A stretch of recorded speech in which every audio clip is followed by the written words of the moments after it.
Genèse chapitre 21. Naissance d'Isaac. L'Éternel se souvint de ce qu'il avait dit à Sarah, et l'Éternel accomplit pour Sarah ce qu'il avait promis. Sarah devint enceinte, et elle enfanta un fils à Abraham, dans sa vieillesse, au temps fixé dont Dieu lui avait parlé. Abraham donna le nom d'Isaac au fils qui lui était né, que Sarah lui avait enfanté. Abraham circoncit son fils Isaac, âgé de 8 jours, comme Dieu le lui avait ordonné. Abraham était âgé de 100 ans à la naissance d'Isaac, son fils. Et Sarah dit, « Dieu m'a fait un sujet de rire, quiconque l'apprendra rira de moi. » Elle ajouta, « Qui aurait dit à Abraham, Sarah allaitera des enfants. Cependant, je lui ai enfanté un fils dans sa vieillesse. » Agar dans le désert.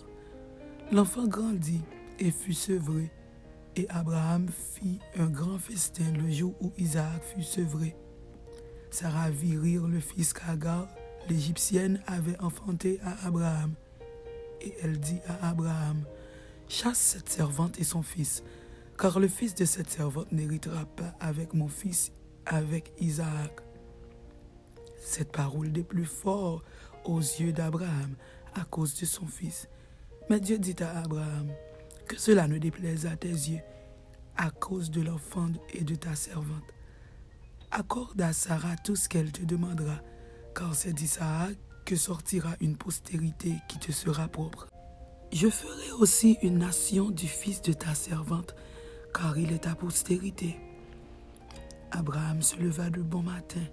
Il prit du pain et une autre d'eau qu'il donna à Agar et plaça sur son épaule. Il lui remit aussi l'enfant et la renvoya. Elle s'en alla et s'égara dans le désert de Beersheba. Quand l'eau de l'outre fut épuisée, elle laissa l'enfant sous un des arbrisseaux et alla s'asseoir vis-à-vis à une portée d'arc, car elle disait que je ne vois pas mourir mon enfant. Elle s'assit donc vis-à-vis de lui, éleva la voix et pleura. Dieu entendit la voix de l'enfant, et l'ange de Dieu appela du ciel Agar et lui dit, « Qu'as-tu, Agar? Ne crains point, car Dieu a entendu la voix de l'enfant dans le lieu où il était. Lève-toi, prends l'enfant, saisis-le de ta main, car je ferai de lui une grande nation. » Et Dieu lui ouvrit les yeux, et elle vit un puits d'eau. Elle alla remplir d'eau l'outre et donna à boire à l'enfant. Dieu fut avec l'enfant qui grandit, habita dans le désert et devint tireur d'arc. Il habita dans le désert de Paran et sa mère lui prit une femme du pays d'Égypte. Alliance d'Abraham avec Abimélec. En ce temps-là, Abimélec, accompagné de Picol, chef de son armée, parla ainsi à Abraham. « Dieu est avec toi dans tout ce que tu fais.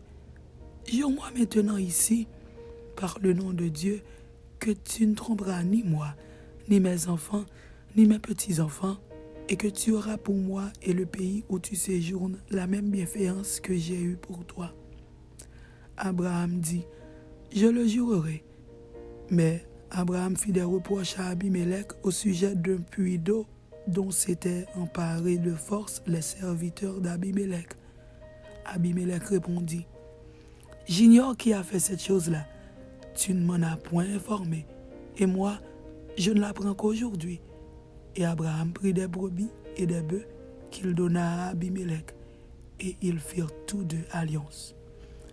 Abraham mit à part 7 jeunes brebis, et Abimélec dit à Abraham, « Qu'est-ce que c'est 7 jeunes brebis que tu as mis à part? » Il répondit, « Tu accepteras de ma main ces 7 brebis, afin que cela me serve de témoignage que j'ai creusé ce puits. » C'est pourquoi on appelle ce lieu Beersheba, car c'est là qu'ils jurèrent l'un et l'autre.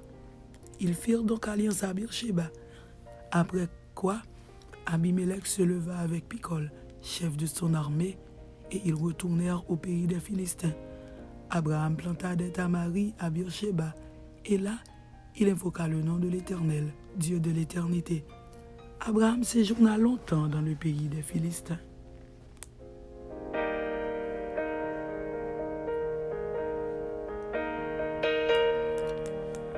Genèse chapitre 22.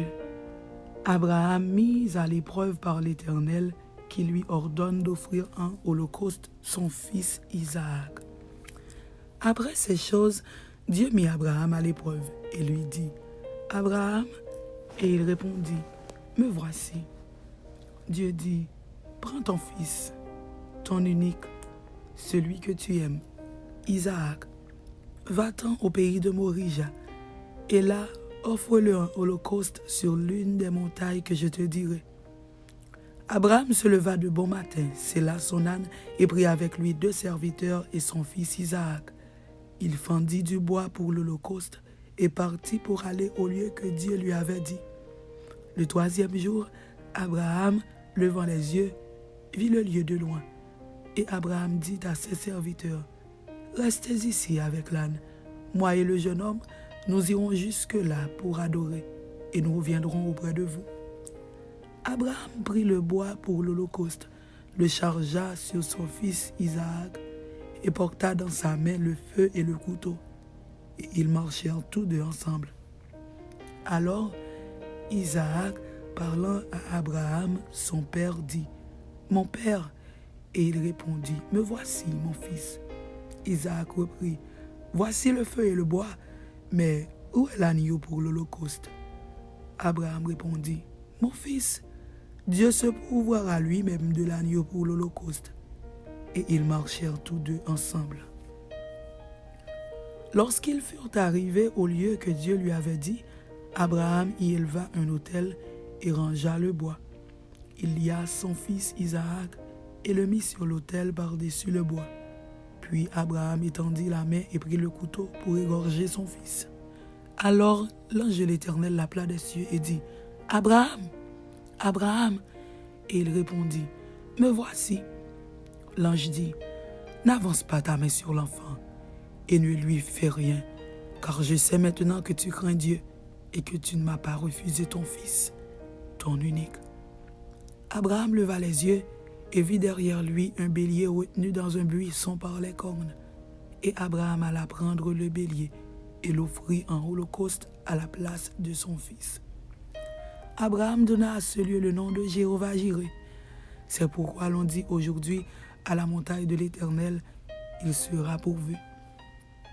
L'ange de l'Éternel appela une seconde fois Abraham des cieux et dit, « Je le jure par moi-même, parole de l'Éternel, parce que tu as fait cela et que tu n'as pas refusé ton fils, ton unique, je te bénirai et je multiplierai ta postérité, comme les étoiles du ciel et comme le sable qui est sur le bord de la mer, et ta postérité possédera la porte de ses ennemis.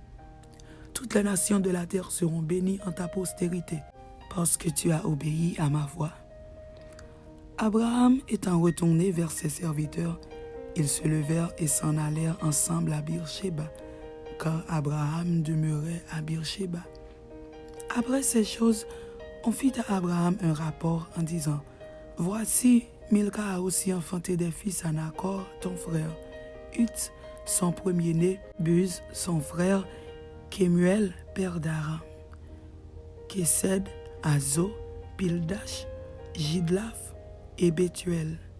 Bethuel a engendré Rebecca. Ce sont là les 8 fils que Milca a enfantés à Nacor, frère d'Abraham. Sa concubine nommée Réuma a aussi enfanté Tébak, Gaham, Tahash et Maaka. Amen. C'était Genèse chapitre 21 et Genèse chapitre 22.